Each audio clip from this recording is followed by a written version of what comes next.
के महबूब अलैहिस्सलाम से सुनिए, फरमाया कि जिसको जन्नत में एक कोड़ा रखने की जगह मिल जाए, एक असा रखने की, एक डंडा रखने की जगह मिल जाए, सिर्फ इतनी जगह अगर जन्नत में किसी के पास हो, दुनिया व माफी हा से वो जगह ज्यादा कीमती है। ये है जन्नत की कीमत, ये प्रॉपर्टी वैल्यू है ना। आप दूर दराज देहात के अंदर कोई 2-4 एकड़ भी फरोख्त करें तो यहाँ बसीरपुर बाजार में हो सकता है 2-4 एकड़ के बदले में एक मरले की एक दुकान खरीद पाएं। उस जगह का और इस जगह का प्रॉपर्टी वैल्यू का फ़र्क है। और यहाँ से एक दुकान फरोख्त करके आप मीनार पाकिस्तान के कुर्ब में आज़ादी चौक में कोई ख़रीदना चाहें तो हो सकता है कि चंद फुट जगह इसके बदले में आपको मिल सके। सबसे दुनिया में महंगी जगहें हरामैन के आसपास हैं या टाइम स्क्वायर के आसपास की जगह जो है, ये सबसे वहाँ जगह कीमती है। तो यहाँ मुरब्बों के मुरब्बे फरोख्त करें और वहाँ चंद फुटों में जगह मिलती है, तो जगह जगह की प्रॉपर्टी वैल्यू है।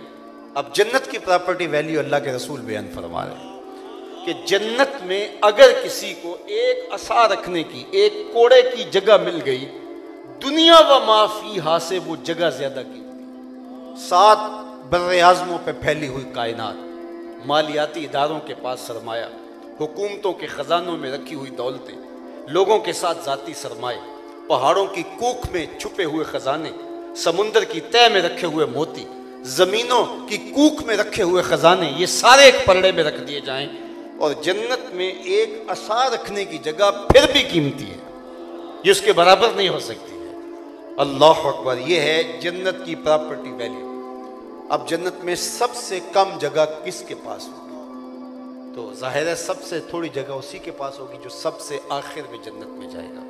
जिस तरह हदीस बुखारी है कि जो सबसे आखिर में जहन्नुम में से निकाल करके जन्नत में जाएगा तो अल्लाह जल्ला शानहू के हुजूर पेश होगा। बल्कि मुस्तद फिरदौस दैलवी में रिवायत है कि हुजूर ने इरशाद फरमाया, मैं उस शख्स का नाम भी जानता हूँ जो जहन्नुम के झटके सह करके, दुख सह करके फिर जो है वो निकाला जाएगा और फिर जन्नत में भेजा जाएगा। तो हदीस बुखारी है कि जब निकाला जाएगा तो अल्लाह के रूबरू पेश होगा और अल्लाह ताला फरमाएगा कि तेरी कोई तमन्ना, तेरी कोई आरज़ू।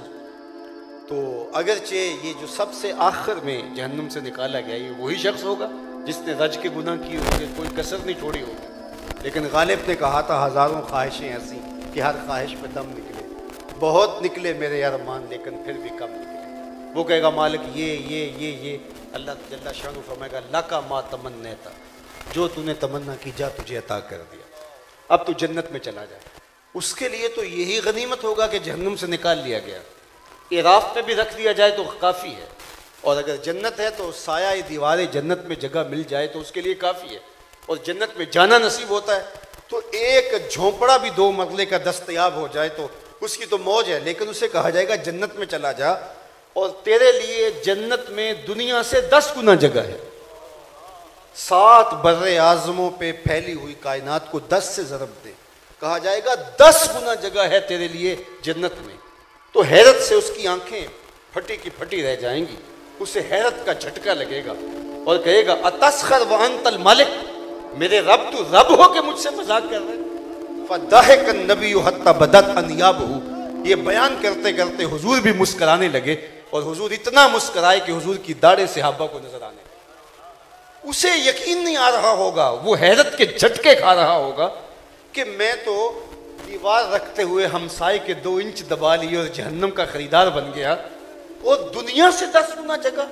अल्लाह अकबर, वो जन्नत जिसकी प्रॉपर्टी वैल्यू ये है कि एक डंडा रखने की जगह मिल जाए, दुनिया व माफी हा से वो जगह कीमती है।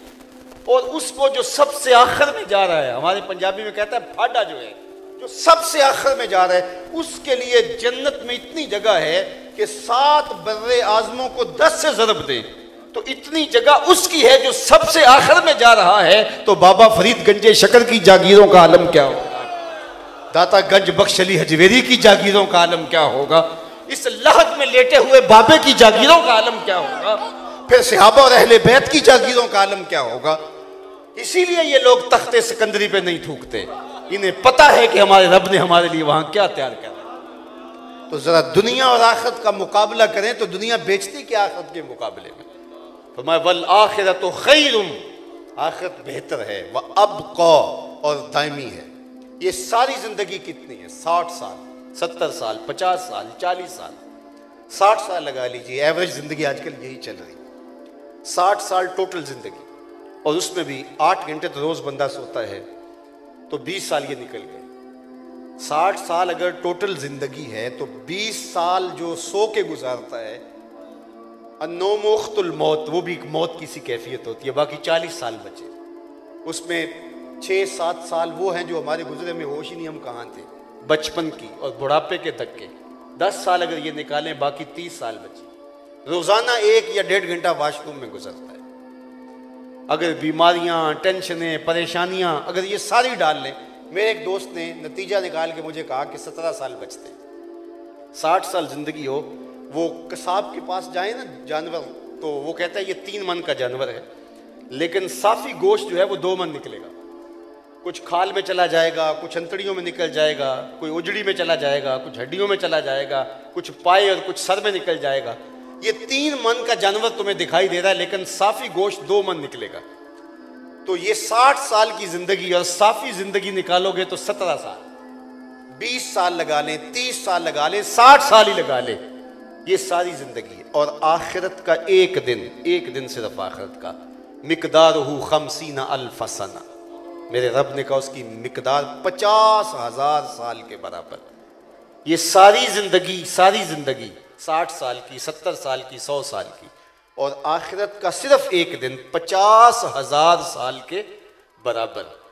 और फिर वो जिंदगी ऐसी है जिसका नुक्ता अंजाम ही नहीं है, खत्म हो जाएगी। मौत को भी मौत आ जाएगी। जन्नत में जन्नतियों को पहुंच के एक ही मोहूम सी का खौफ होगा कि कभी मौत ना आ जाए और ये नेमतें छिन ना जाए, और जहन्नमियों को एक ही मोहूम सा खदशा होगा और एक मोहूम सी उम्मीद होगी कि कहीं मौत आ जाए तो जान छूट जाए।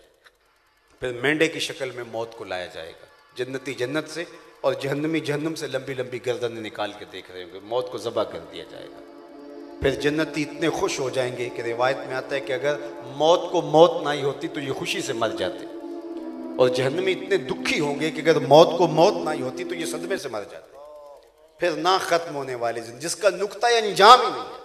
आज जिंदगी कितनी भी दुखी क्यों नहीं, आखिर तो खत्म होगी। वो क्या कहा था मीर तकी मीर ने, वो रेशमो कम ख्वाब में सर मस्त हैं तो क्या हुआ, रात उसकी भी कट गई जो के ऊर था। बरहना बदन था, सर्दियों की लंबी रात थी, बदन पे जख्म थे, कोई रेत पे डाल गया, पुरसाने हाल नहीं था। रात काटे कटती नहीं थी, लेकिन सहर का सफीता तो बिल आखिर नमूदार होगा। ये जिंदगी कितनी ही कठिन क्यों ना हो, जबरे मुसलसल की तरह भी क्यों ना काटे, बिल आखिर खत्म हो जाएगी। लेकिन वो रात पड़ गई तो खत्म नहीं होगी। तो इसलिए असल जिंदगी वो जिंदगी है। इसलिए खंदक खोदते सहाबा पर जब प्यार आया तो दुआ देते हुए यही कहा था ना, अल्लाहुम्मा इन्नल ऐश ऐशुल आखिरा फग़फ़िर लिल अंसार वल मुहाजिरा। अल्लाह ज़िंदगी तो आखिरत की ज़िंदगी है, मेरे अंसार को भी बख्श दे, मेरे मुहाजिरों को भी। तो इसलिए असल ज़िंदगी आखिरत की ज़िंदगी है, जो दायमी भी है और जो बेहतर भी है। कहा यह कहानी सिर्फ हमने कुरान में बयान नहीं की, ये कहानी हमने पिछले सहीफ़ों में भी बयान की। सोहफ़ इब्राहीम और सोहफ़ मूसा में भी हमने ये बात बताई थी। काश के मन के तस्फ़िये के साथ इस दुनिया की ज़िंदगी को आर्ज़ी समझ लिया जाए और अपनी आखिरत के लिए तैयारी की जाए। खुश नसीब वो लोग हैं जो अपनी आखिरत को संवारते हैं, जो माँ बाद मौत की ज़िंदगी के लिए ये ज़िंदगी गुजार। इसको आखिरत की खेती कहा गया है। ये दुनिया बवाई का मौसम है, आखिरत कटाई का मौसम है। बवाई के मौसम में जो किसान मट्टी से मट्टी हो जाए तो वही फिर कटाई के मौसम में फसल उठा पाता है, और जो बवाई के मौसम में खेतों में गया नहीं, जिसने फसल बोई नहीं, बीज डाला नहीं, पानी दिया नहीं, सुहागा चलाया नहीं, और जिसने जड़ी बूटियां तल्फ नहीं की, तो कटाई के मौसम में वो हाथ मलता रह जाएगा। तो आज मौका है, वक्त पर काफ़ी है, एक कतरा भी आबे खुश हंगाम का। जल गया जब खेत बरसा मी तो फिर किस काम का। हमारे पंजाबी के एक बुजुर्ग कहा करते थे, अज सावी ने खुले रावी ने इंज टोक अनोखड़े टोकदे नहीं। अज सावी ने खुले रावी ने इंज टोक अनोखड़े टोकदे नहीं। टुर पवें ते पैंडे मुक जांदे, घर बैठिया फासले मुकदे नहीं। एक एक कदम तुम्हें मंजिल के करीब करता चला जाएगा। आज इस आलीशान उर्से मुबारक की मजलिस में आने वालों, ज़िंदगी का ज़रूर मुहासबा करो और एक एक कदम खैर की तरफ उठाते चलते जाओ। यही बुज़ुर्गों की तालीमात, भट्टी पे बैठ के सारी ज़िंदगी इन्होंने यही सबक दिया, यही दर्स दिया, और आज इनकी कब्र नूर से यही आवाज़ आ रही है कि अपने आप को अपने रब के हुजूर हाजिर करने के लिए तैयारी करो। अल्लाह मुझे आपको अपनी रहमतों के हिसार में रखे। व आखिर दावाना अनिल हम्दुलिल्लाह।